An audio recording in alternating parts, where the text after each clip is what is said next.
مجھے آپ کی بات نہیں سننی۔ ٹھیک ہے مت سنو، لیکن یہ یاد رکھنا کہ یہ بچہ میرے خاندان کا وارث ہے اور اپنے وارث کو میں اس گھٹیا ماحول میں نہیں رہنے دوں گا۔ وہ دروازے تک جا کر غالباً مزید کچھ باور کرانے کو پلٹے تھے کہ وہ بول پڑی، میں یہاں سے کہیں نہیں جاؤں گی، دیکھتی ہوں میرا بچہ کون مجھ سے چھین سکتا ہے۔ وہ اس کے تنفر پر ایک پل کو حیران ہوئے تھے، پھر فوراً باہر نکل آئے، اور اس رات وہ تنہا نہیں تھے۔ ہر طرف شیری کا بچہ کھیلتا ہوا نظر آ رہا تھا، اور انہیں لگا جیسے ان کی زندگی کو کنارہ مل گیا ہو۔ اس قدر خود غرضی تھی کہ ان کے پیش نظر صرف اپنی زندگی کا مقصد تھا، اور وہ لڑکی جو بچے کی ماں تھی اس کا کوئی خیال نہیں، بلکہ اس کے بارے میں وہ یہ سوچ رہے تھے کہ وہ کمزور سی لڑکی کہاں تک ان کا مقابلہ کر سکے گی۔ اگر دھیرے سے نہیں مانی تو وہ بچے کو چھین لائیں گے۔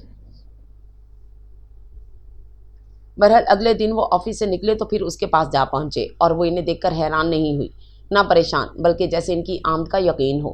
میں آپ کو بچے کے پاس آنے سے نہیں روکوں گی، آپ جب چاہیں اس کے پاس آ سکتے ہیں، لیکن کبھی اسے لے جانے کی بات نہ کیجیے گا۔ وہ سہولت سے کہتے ہوئے کونے میں چولہے کے پاس جا بیٹھی، تو انہوں نے بمشکل خود کو اس کی بات کا جواب دینے سے باز رکھا اور بچے کے ساتھ مصروف ہو گئے۔ انہیں اس میں شیری کا عکس نظر آ رہا تھا، جیسے وقت پیچھے چلا گیا ہو۔ چائے؟ اس کی آواز پر انہوں نے چونک کر دیکھا، وہ مگ لیے کھڑی تھی۔ نو تھینکس، وہ منع کر کے پھر بچے پر جھک گئے، اور کنکھیوں سے دیکھا وہ چٹائی پر بیٹھی وہی چائے پی رہی تھی۔ جانے کیا سوچ کر وہ سیدھے ہو بیٹھے اور بڑے غور سے اسے دیکھنے لگے۔ اس طرح کیوں دیکھ رہے ہیں؟ وہ اگر نروس ہوئی بھی تو ظاہر نہیں کیا۔ تم گھر سے باقاعدہ پلان کے تحت نکلی تھی یا کسی نے تمہیں مرنے سے بچا لیا ہے؟ انہوں نے اس کی بات انسنی کر کے پوچھا، تو وہ چائے کا کپ نیچے رکھ کر بولی، اگر باقاعدہ پلان کے تحت نکلتی تو بہت کچھ لے کر نکلتی۔ مرنے کا ارادہ تھا، مگر دوسری بار بھی آپ نے بچا لیا۔ میں نے؟ وہ حیران ہوئے۔ ہاں راضی، جب میں لہروں میں بہت دور تک نکل گئی تھی تو مجھے اچانک آپ کی بات یاد آئی تھی کہ ہر انسان کے اندر ایک آس، ایک امید زندہ رہنی چاہیے، بلکہ رہتی ہے، جو اگر حالات خراب سے خراب تر ہو جائیں۔ صورت نہیں، آس دمک رہی تھی۔ آپ کی بات یاد آنے پر میں نے اپنی زندگی کا مقصد بھی پا لیا تھا۔ پھر تم واپس گھر کیوں لوٹ نہیں آئیں؟ انہوں نے فوراً پوچھا، تو وہ نفی میں سر ہلاتی دکھ سے بولی، نہیں، میں وہاں نہیں رہ سکتی تھی، کیونکہ شیری نے مجھ پر بہت گھناؤنا الزام لگایا تھا۔ ان کے ہونٹ بھینچنے پر سر جھکا کر بولی، آئی ایم سوری، اب ساری باتوں کو بھول جانا اچھا ہے۔ میں راضی شیری کے لیے بہت روئی ہوں، اور میں نے اسے معاف بھی کر دیا۔ اگر مجھ سے کوئی غلطی ہوئی تو آپ ہی مجھے معاف کر دیں، اس بات پر بھی کہ میں اپنا بچہ آپ کو نہیں دے سکتی۔ راضا پلیز، وہ بے اختیار چارپائی سے اتر کر اس کے سامنے گھٹنے ٹیک گئے۔ سمجھنے کی کوشش کرو، اس بچے سے میرے خاندان کا نام چلے گا، صرف اسی سے کیوں؟ آپ شادی کر لیں تو نام چلانے والے اور بھی آ جائیں گے۔ اس کے اتنے آرام سے کہنے پر وہ اور بھی سلگ گئے۔ مجھے اگر شادی کرنی ہوتی تو میں بہت پہلے کرتا، اب ممکن نہیں ہے، ناممکن بھی نہیں ہے، بس یہ ہے کہ آپ ہمیشہ راجہ اندر بنے رہنا چاہتے ہیں۔ یہ خود پسندی کی انتہا ہے راضی، اور اس میں نقصان بھی آپ ہی کا ہوگا، ورنہ اس سے پہلے کہ لوگ آپ کی نفی کریں، آپ خود اپنی ذات کی نفی کرنا سیکھیں۔ وہ اتنی سی لڑکی آئینہ دکھا کر انہیں سمجھا رہی تھی، آپ نے خود پر جو آئینی خول چڑھا رکھا ہے اسے اتار پھینکے، آپ انسانوں کی سطح پر آ کر تنہا نہیں رہیں گے۔ میں اپنی تنہائیوں سے شاکی نہیں ہوں۔ انہوں نے تنفر سے اس قدر کہا تھا کہ وہ چونک کر فوراً بولی، پھر بچہ کیوں لے جانا چاہتے ہیں؟ تاکہ اسے اچھا گھر، اچھا ماحول اور بہترین تعلیم دے سکوں، جو تم نہیں دے سکتی۔ میں اسے کیا دے سکتی ہوں کیا نہیں، یہ سوچنا آپ کا کام نہیں ہے۔ وہ کہتی ہوئی اٹھ کھڑی ہوئی، تمہیں شاید اندازہ نہیں ہے کہ میں اس پر کتنا حق رکھتا ہوں۔ وہ جانے اسے کیا باور کروانا چاہ رہے تھے، جس پر وہ بھی جتا کر بولی، مجھ سے زیادہ پھر بھی نہیں، اور اب آپ جا سکتے ہیں۔ تم؟ انہیں بے حد توہین کا احساس ہوا، اٹھتے ہوئے بولے، تم اچھا نہیں کر رہی، میری نرمی کا ناجائز فائدہ اٹھا رہی ہو۔ یاد رکھو، میں تم سے بچہ چھین بھی سکتا ہوں۔ جانتی ہوں کتنے ظالم ہیں آپ، لیکن میں بھی اب وہ کمزور اور بزدل لڑکی نہیں ہوں، اپنے بچے کے لیے ساری دنیا سے لڑ سکتی ہوں۔ وہ کسی طرح مروب نہیں ہو رہی تھی، بلکہ ضبط کا دامن تھامے بہت دھیرے سے بو رہی تھی، اور ان کا ضبط جواب دینے لگا تھا جب یہ فرش کو ٹھوکر مارتے باہر نکل آئی۔ پھر اگلے 3 دن وہ اس سے بچہ لینے کے طریقوں پر غور کرتے رہے، لیکن کوئی ایسا قانون نہیں تھا جس میں ماں کے ہوتے ہوئے بچہ ان کی تحویل میں دے دیا جاتا، جب تک ماں دوسری شادی نہ کرے، یا پھر اس کی رضامندی ضروری تھی، اور اس کی رضامندی کے لیے وہ بار بار اس کے دروازے پر جا کر اپنی توہین نہیں کروا سکتے تھے، بلکہ اب تو اس کے پاس جانے کا خیال ہی توہین آمیز تھا۔ اسے پہلی بار ہی جھٹک کر انہوں نے اینی کو بلا لیا تھا۔ مجھے تمہاری مدد کی ضرورت ہے اینی، انہوں نے کہا، تو اس نے فوراً پوچھا، کیا شادی کر رہے ہو؟ وہ بھی کر لوں گا، لیکن اس سے پہلے مجھے شیری کا بچہ چاہیے۔ شیری کا بچہ؟ یہ تم کیا کہہ رہے ہو؟ کیا واقعی اس کا کوئی بچہ ہے؟ اینی سمجھ نہیں پائی تو انہوں نے بغیر کسی پس و پیش کے اسے راضا کے بارے میں اور اس کی تمام حالات بتائے، پھر کہنے لگے، وہ لڑکی جانے کیوں ضد میں آ گئی ہے، حالانکہ وہ اپنا بوجھ نہیں اٹھا سکتی، بچے کو کیا پالے گی؟ تم اسے سمجھاؤ پلیز اینی۔ پتہ نہیں رضا کے بارے میں سن کر حیران تھی یا کسی اور سوچ میں گم کہ ان کی بات کا کوئی جواب ہی نہیں دیا، جس پر وہ اپنی جھنجھلاہٹ چھپا کر بولے، مجھے یقین ہے کہ وہ تمہاری بات مان لے گی، تم ایک بار اس کے پاس جاؤ تو۔ میرا خیال تھا راضی پہ در پہ صدمات نے تمہیں توڑ دیا ہوگا، لیکن وہ اپنی سوچوں سے نکل کر بولی، تم تو اور بھی ظالم ہو گئے ہو، اور میں تمہاری طرح نہیں ہو سکتی کہ ماں کی گود سے چھین کر بچہ تمہارے حوالے کر دوں۔ آئی ایم سوری، تم دوستی کا حق ادا نہیں کر رہی اینی۔ وہ اندر ہی اندر تل ملا گئے تھے، تم کبھی میرے دوست تھے ہی نہیں، یہ بات مجھے بہت پہلے سمجھ لینی چاہیے تھی، متعصب سے کہتے اٹھ کھڑی ہوئی اور پھر چاروں اور نظر ڈالتے ہوئے بولی، غریب کا چراغ چھین کر بھی تمہارے گھر میں اجالا نہیں ہو سکتا راضی، جب تک اپنے دل کو خود غرضیوں کے اندھیروں سے نہیں نکالو گے۔ بچہ بچہ تمہیں بچہ چاہیے اور بچے کی ماں کے لیے تمہارے پاس کوئی گنجائش نہیں، کیا کہنا چاہتی ہو تم؟ ان کی آواز اپنے آپ دھیمی ہو گئی تھی۔ صرف اتنا کہوں گی کہ مجھے یہ جان کر بہت خوشی ہو رہی ہے کہ جس سے تم رحم کی بھیک مانگ رہے ہو وہ تمہاری طرح ظالم ہے، ویری اسٹرانگ اور ویری کرول۔ ہاں، اینی اپنی ہنسی دور و دیوار میں چھوڑ گئی تھی، جس کی باز گزشت نے انہیں تمام رات سونے نہیں دیا تھا، مسلسل جھنجھوڑ کر انہیں اس لڑکی کا احساس دلاتی رہی تھی جو ماں بن کر ان کے مقابل ڈٹ گئی تھی۔ کبھی وہ عام سی بھی عام لڑکی تھی، پھر انہوں نے اسے خاص بنا کر سب سے اس کی اہمیت تسلیم کروائی تھی، اور اب وہ اپنے آپ کو خود منوا رہی تھی۔ ان کی نظروں میں اس کا ہر روپ سمانے لگا، کبھی سڑک کے بیچوں بیچ کھڑی ہوئی، کبھی لائٹر کا شعلہ جلاتی بجھاتی، کبھی گلدستے میں سے پھول نکال کر ان کی طرف بڑھاتی ہوئی، اور انہوں نے ایک بار بھی اس کا تصور جھٹکنے کی کوشش نہیں کی، شاید اس لیے کہ ان کی شخصیت پر چڑھا آہنی خول ٹوٹ چکا تھا، اور دل پر چھائے خود غرضیوں کے بادل چھٹتے ہی وہ شدت سے صبح کا اجالا کرنے کے لیے ننھے چراغ کے ساتھ اپنی ذات کا مان دے کر چراغ جلانے والی کو بھی لا سکیں، اور صبح اپنے وقت پر ہوئی تھی۔ وہ بہت عجلت میں تیار ہو کر نکلے اور سپیڈ سے گاڑی دوڑاتے ہوئے اس تک جا پہنچے تھے۔ آپ؟ وہ اتنی صبح انہیں دیکھ کر حیران اور زیادہ پریشان ہو گئی، اور وہ اتنا بے باک شخص گڑبڑا گیا تھا۔ آپ بچے کو لینے آئے ہیں؟ اس نے قدرے سہم کر بچے کو اٹھا کر سینے میں چھپا لیا تو انہوں نے بے خیالی میں اسبات میں سر ہلایا، لیکن فوراً احساس ہونے پر وہ سٹ پٹا کر بولے، نہیں، میرا مطلب ہے تمہیں، اور صرف تمہیں۔ صرف مجھے؟ اس کے الجھ کر پوچھنے پر ان کے ہونٹوں پر مسکراہٹ پھیلتی چلی گئی کہ اس کی الجھن اور آمادگی کے درمیان بس تھوڑا سا فاصلہ رہ گیا تھا، جسے سمیٹنے کے لیے انہیں بس اتنا ہی تو کہنا تھا، بچے کے ساتھ۔